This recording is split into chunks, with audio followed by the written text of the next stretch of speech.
selamat datang di channel Saham Cuan. Hari ini kita akan bedah tuntas salah satu saham properti dan kawasan industri terlengkap di Indonesia, yaitu PT Kawasan Industri Jababeka Tbk atau kode KIJA.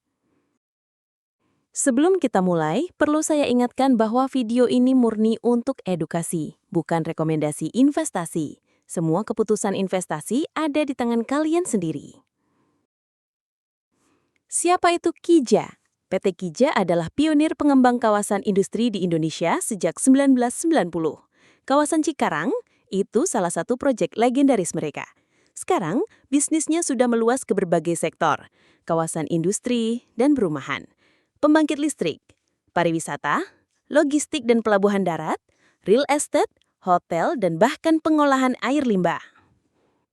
Anak usaha KIJA, diversifikasi ekstrim. Dengan lebih dari 40 anak usaha, KIJA punya lengan bisnis yang luas. Sebut saja, GBC dan IJP, pengelolaan kawasan industri Cikarang, BP dan UUP, pembangkit listrik, BWJ dan TLLI, pengembangan kawasan wisata Tanjung Lesung, KIK dan Kendal, proyek besar kerjasama dengan Semcorp dan pemerintah RI.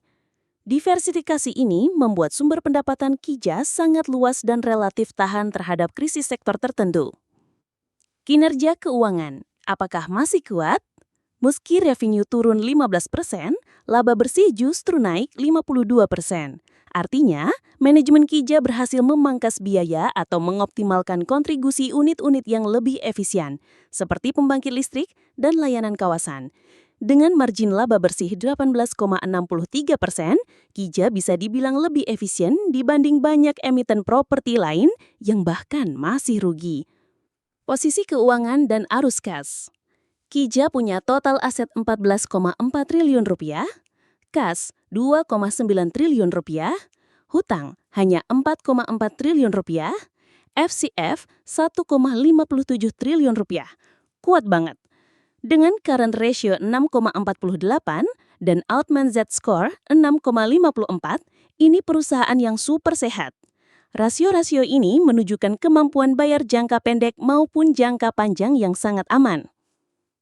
Valuasi, apakah KIJA murah? Kalau kita lihat, PER 6,57, jauh di bawah rata-rata IHSG. PBV 0,67, artinya pasar memberi diskon atas aset KIJA.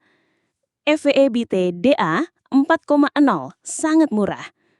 P/E ratio 0,36, undervalued plus growth, kombinasi ideal. Dengan EPS hampir Rp30 dan dividen Rp1,77, yieldnya 1%. Memang kecil, tapi tetap konsisten. Kesimpulan, layak dipertimbangkan.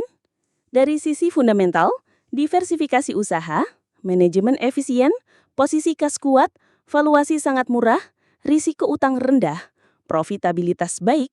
Namun, penurunan pendapatan harus dicermati. Bisa jadi karena siklus bisnis properti atau perlambatan penjualan lahan industri.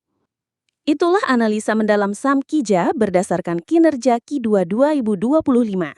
Kalau kamu suka dengan konten seperti ini, jangan lupa like, share, dan subscribe channel Saham Cuan agar tidak ketinggalan analisa saham lainnya.